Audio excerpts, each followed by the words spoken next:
Hello everyone, Stealthy Sharon here, and today we're taking a look at this month's Humble Choice bundle. My process for this is that I play each game for roughly about an hour, tell you my thoughts on them, and ultimately if they're worth your time. Last month we only had 10 games, but I guess we're back to 12 games this month. And this month was pretty good. Please check the timestamps if you want to hear about a particular game, and be sure to stick around to the end to hear my final thoughts. With this year winding to an end, let's take a look at what the December 2021 bundle has to offer.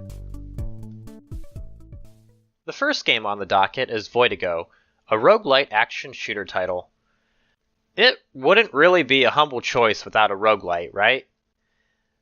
Voidigo is a colorful game where the player will use a variety of ranged and melee weapons to beat back the corruption.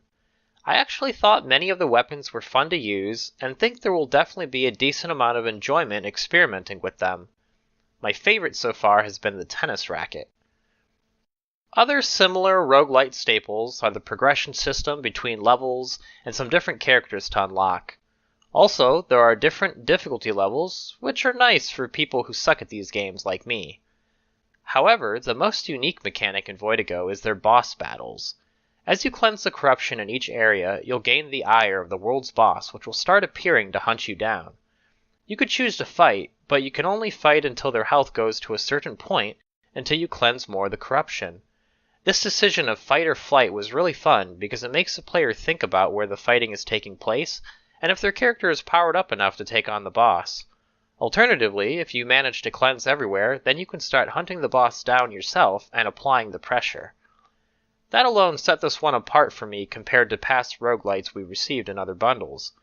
The game is in early access, but has had frequent updates, and the content that's here seems pretty solid. I definitely will be coming back to this to play it again. Tohu is a weird, cutesy point-and-click adventure. It follows a girl trying to figure out how to repair the sacred engine on her fish planet. She could also turn into this robot named Cubus, who can help out when the girl needs a bit of extra muscle. It's a strange setting, but the artwork done up for this game is greatly detailed to convey this oddness. It felt like it was something out of a children's storybook, like Dr. Seuss or something. I thought it was good, but it didn't really jive with my own personal taste. This point-and-click adventure seems to cut away a lot of the fat and gets you straight to the puzzle solving. I didn't think there was much downtime between each puzzle, so you don't have to deal with long dialogue trees, misleading clickables, or large areas to explore through to figure out where to go next. However, this could change as the player progresses through the game. While I appreciated this fact, I felt that I still got to points where I didn't know what I needed to do. This was kind of offset by Tohu's hint system. You need to play a little minigame to unlock the hint, which is a bit annoying, but I figured out the timing fairly quickly. Maybe this gets harder as you go on. Either way, if you manage to pass the minigame, you'll be presented with a vague hint that pushes you in the right direction. Although, even with the hints, I quickly didn't know what I should be doing. I probably won't be coming back to this one, but I'm not a fan of point-and-clicks, as many of you probably already know. However, I will say Tohu is the best point-and-click adventure out of the ones given to us in the past few months. The next game is Fling to Finish, our next early access title, primarily being a cooperative party game where you have to work together in tandem to move your bound characters through obstacle courses. There is a single-player option, so if you're worried about not being able to play because you don't have anyone to play with, then you won't need to worry. However, this game is definitely meant to be played with a co-op partner at the very least. I started playing this by myself and actually found it to be rather challenging since you need to control the movement of both characters. It might actually be more difficult than working with a friend. Very early on, I decided to wrangle my wife into playing this game with me, and luckily she likes these kinds of games a lot more than I do. The game has many different levels, all with a variety of modes that you play through to collect ducks. I think the ducks unlock maybe new characters or something? We weren't really sure, but it didn't really matter. The co-op play is frustratingly fun. The courses themselves were cleverly made, and some really required you to be in some sort of Vulcan mind meld in order to get through the levels. There were many moments of laughter while playing this game, as well as cursing if I'm being completely honest. Fling to Finish also offers a team race mode where you can play against groups of 2 in a race to the finish. I can't even imagine just how insane that must be, but I don't know how many people would have that many friends to play something like that without searching for random groups online. Bottom line, it's fun, and you should try this one out with a friend, significant other, your kid, etc. Greak, Memories of Azur, is described as an action puzzle platforming game. Upon starting the game up, I was immediately taken with the beautifully done, hand-drawn art and animations. It reminded me of a Saturday morning cartoon, which I'm fairly certain isn't a thing anymore, so I apologize if some of you don't get that. I thought it was absolutely mind-boggling of the detail put into the art and just how much time must have been spent creating it. I felt the game could probably be labeled as a platformer RPG. Once you get past the introduction of the game, it opens up a bit, and your character can explore the surrounding areas. This surprised me because I expected it to be something level-based. I'm not quite sure that it's a Metroidvania, at least not in the traditional sense. I don't think your character unlocks new abilities to help them traverse the level, but you do control up to 3 characters that do have their own unique abilities and playstyles. Unfortunately, I only got to play around with this mechanic for a brief time during the intro. I think the concept is nice, but I did find it a little jarring. Controlling a single character is fine, and I had no problem with the controls. However, when you have to control them as a group, if they have too much space between them, then the characters might not be in sync anymore. I'm sure this is something that just requires a bit more familiarity with the system, rather than a fault of the game. Although it does say that using a controller is recommended, so maybe the experience is smoother using one. Either way, I thought it was a great first impression for this game. Yet another one that I want to go back to and finish. Following Greak is 8 Doors, Arum's Afterlife adventure. This title is labeled as a Metroidvania, and I couldn't help but feel that it drew gameplay inspiration from Hollow Knight. The story and setting, on the other hand, borrows from Korean folklore, which I think is pretty interesting since it's not something done that much. The story follows a girl trying to communicate with her father's dead soul.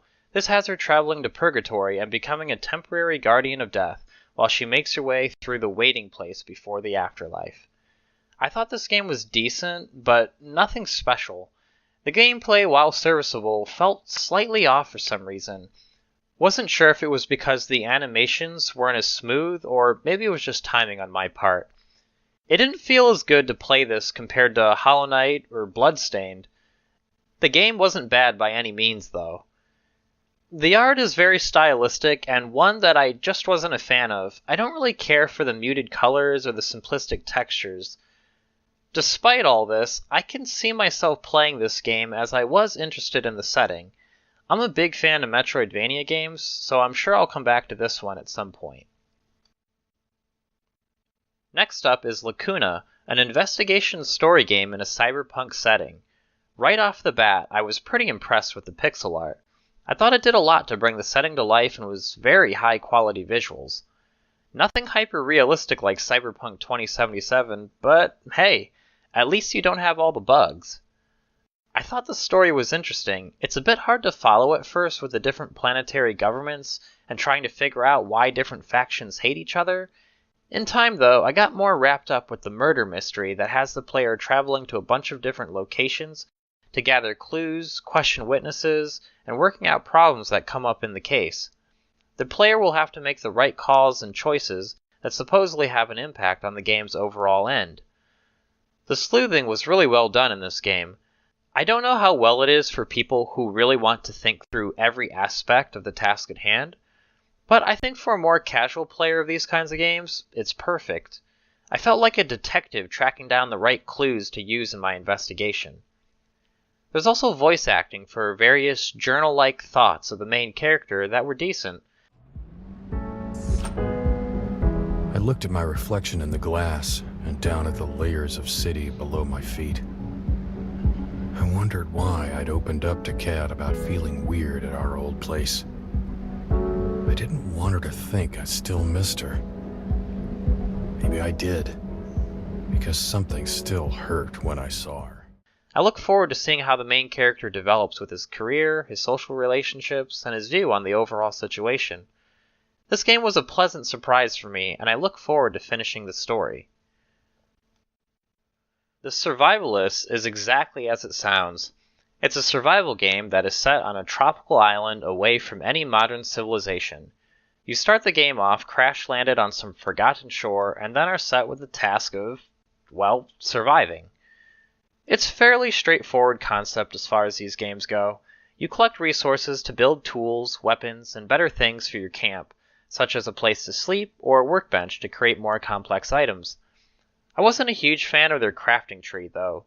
You couldn't see what came next, so you had to build things randomly to see the next line of craftables, and if they're useful or not. I think I like to know what I'm working towards rather than just experimenting with building everything just to see what's next. What sets the Survivalists apart from other crafting games is their monkey system. I guess you could compare it to something like Thralls in Conan Exiles, but this was still kind of neat. The player has to teach their monkeys how to do a desired task before they can start working on it. I think this was an interesting design choice, but I didn't find it too useful early on, as you're not really dealing with massive amounts of resources yet.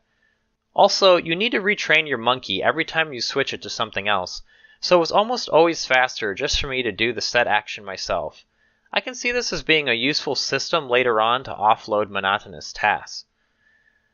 I don't know that this is really up there as far as standout survival titles go, but I did like what I played, and I thought the aesthetics were really nice.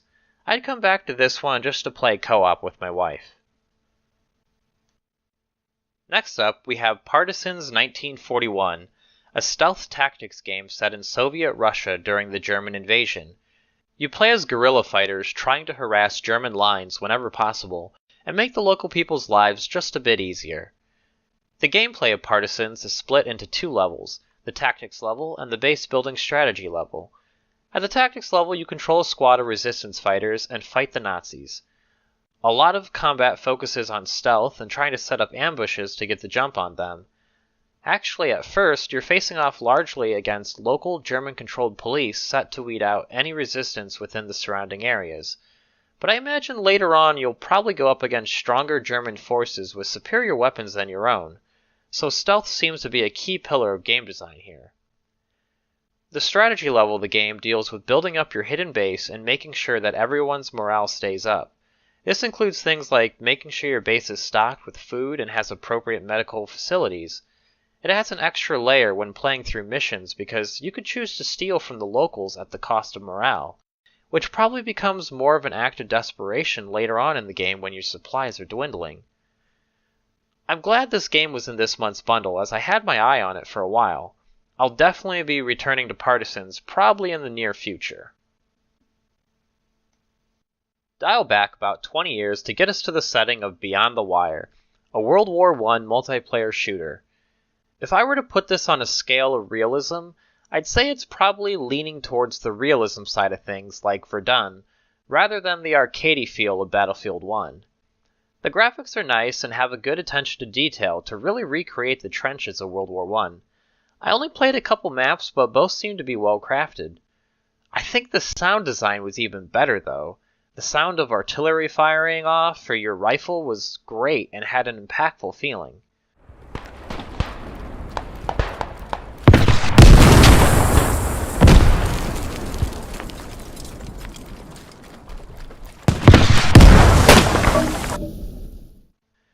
As I said, Beyond the Wire seems to go for some realism, so you can expect things like weapons taking some time to reload and friendly fire.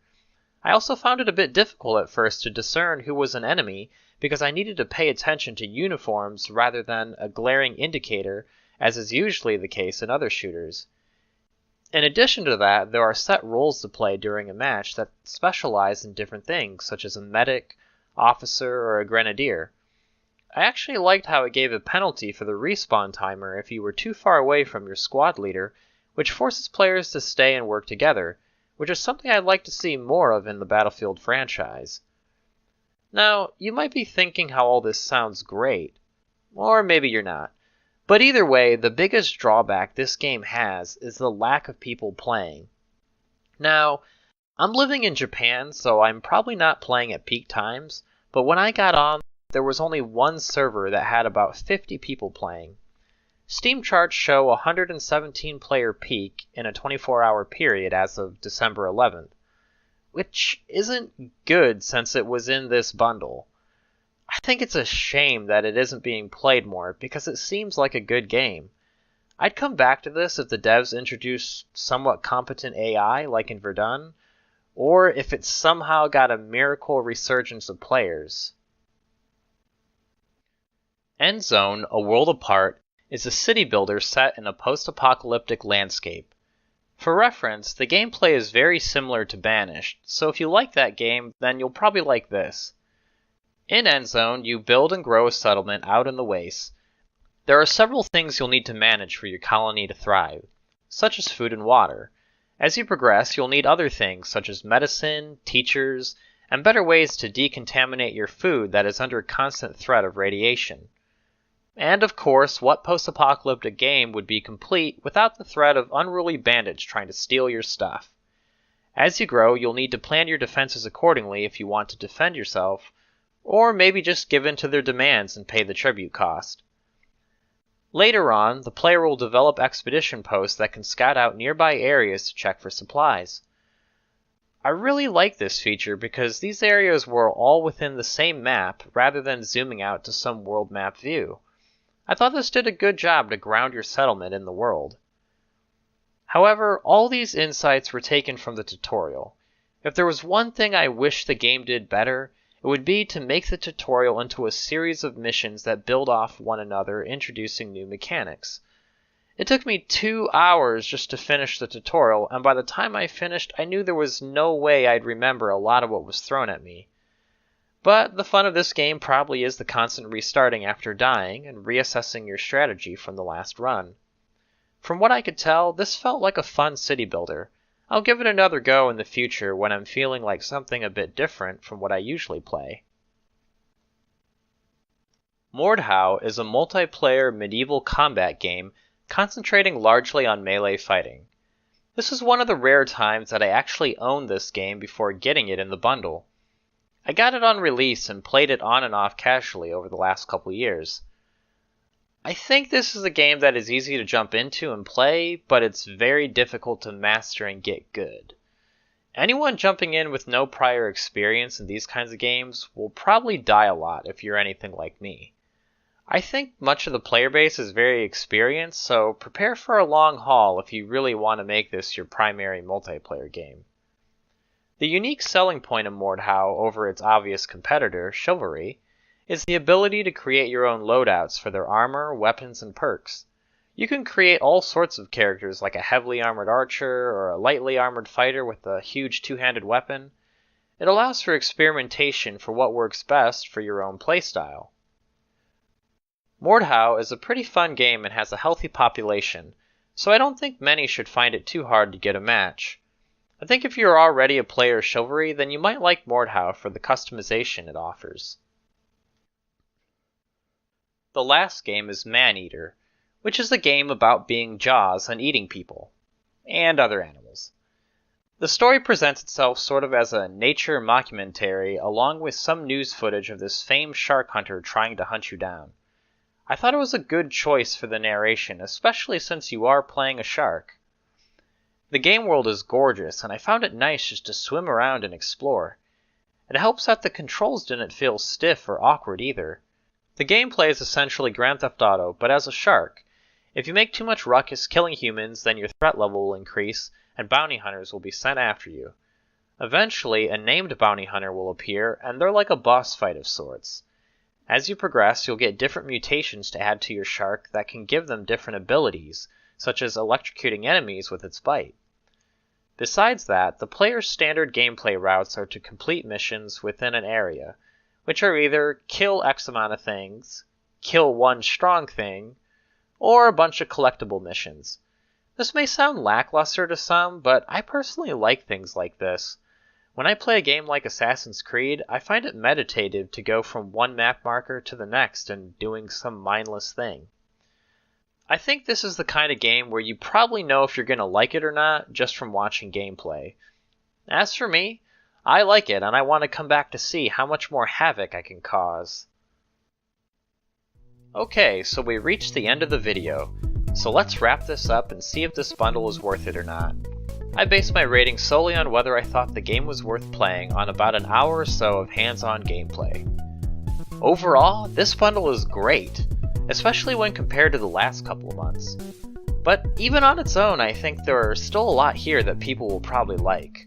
While there were obviously some games that were weaker than others in this bundle, I didn't think that any of them were bad. I think perhaps the weakest point of this bundle is Beyond the Wire.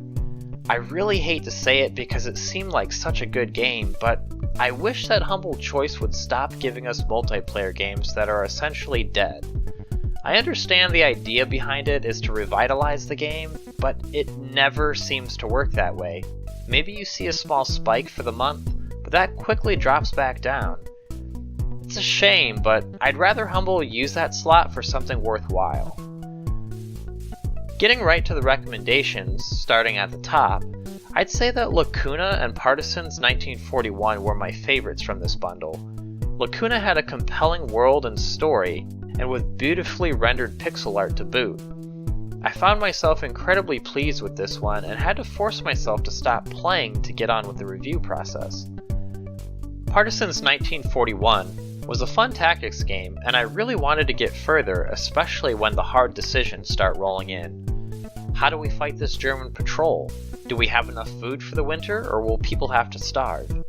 Definitely can't wait to go back to both of these. Following those, I think some very strong recommendations would be Maneater, Fling to Finish, Voidigo, and Greak Memories of Azur. Maneater is a well-made game of guilty pleasure just being a shark and eating things, primarily people. Again, you probably either love it or you won't bother with its corny setting. Fling to Finish is here, but with the caveat that you need to be playing this with someone. This one will probably have players at odds with one another until things start clicking, and it's fun all the way through. Voidigo kind of surprised me with placing so high up in this bundle. I really liked the boss hunting system and the choice of having to leave the fight or risk it. Finally, Greak Memories of Azur brought an excellent presentation. I'm still unsure if I like the group mechanic or not, but everything else about the game has successfully lured me in to try and play it all the way through. After that, I'd recommend all these games, and honestly I still want to play most of these as well, but I didn't think they were as standout as the others, or were a bit too niche. Those being Tohu, 8 Doors, Arum's Afterlife Adventure, The Survivalists, Beyond the Wire, Endzone A World Apart, and Mordhau. Tohu was a beautiful point-and-click adventure, but it was a point-and-click adventure. I still want to say that I'd recommend it because if I knew anyone who was into these, then I'd definitely say to try this one out over others I've played. 8 Doors was a fun Metroidvania, but I just didn't care for the art style as much, and I felt the controls weren't quite as smooth as others in the genre. However, I think any fans of Metroidvanias will like this one. The Survivalists was another pretty game, but I felt it was a fairly standard survival game. If you like the survival genre, then try this out. Beyond the Wire, man, I really wish their population wasn't the state that it's in. I'd recommend this only with the hope that enough people sing its praises, and that maybe someday in the near future it can see the love it deserves. Endzone seemed like a decent game, but might be a bit daunting for new players to this style of city builder, especially if they play through the entirety of their very comprehensive tutorial. Finally, Mordhau is a great medieval combat game, and it is a lot of fun. I think that many people probably won't devote that much time to it though because of the high difficulty curve many will have to endure to get decent at the game. Anyway, those were my thoughts on this month's bundle. Yeah, I had no games this month that I wouldn't recommend. It was a really good bundle for me. Do you agree with my thoughts? What games, if any, are you looking forward to playing? Let me know what your thoughts are or if there are any different recommendations you'd make in the comments below. I hope this video helped you in some way, and if it did, then please consider leaving a like, comment, subscribe, or whatever it is you feel like doing. Thanks for watching, and have a nice day.